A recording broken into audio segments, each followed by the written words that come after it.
In today's video, I'm going to teach you how to remove your profile picture from GitHub. If you find this useful, consider subscribing and liking the video. All right, let's get started. The first step is pretty straightforward. You want to head over to your web browser and go to github.com.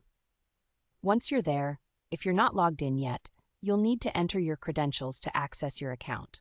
Just enter your username and password as you usually would and hit that login button. Now that you're logged in, let's move on to the next step. Look at the top right corner of the page. You should see your profile icon there. Click on that icon. It should bring up a drop-down menu. From this menu, select Your Profile. This will take you to your main profile page where all your repositories and activity are displayed.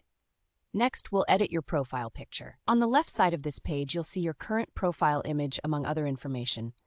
Go ahead and click on that large profile image. This action will lead you into your profile settings where you can manage various aspects of your GitHub profile.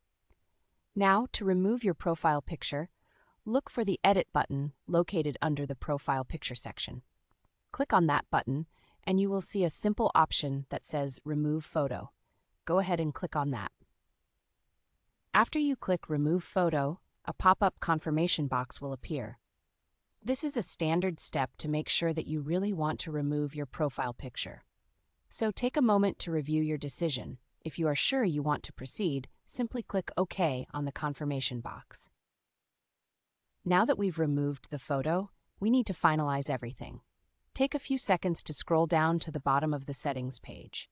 You should see the Update Profile button down there. Click that button to save your changes. And just like that, you've successfully removed your profile picture from GitHub.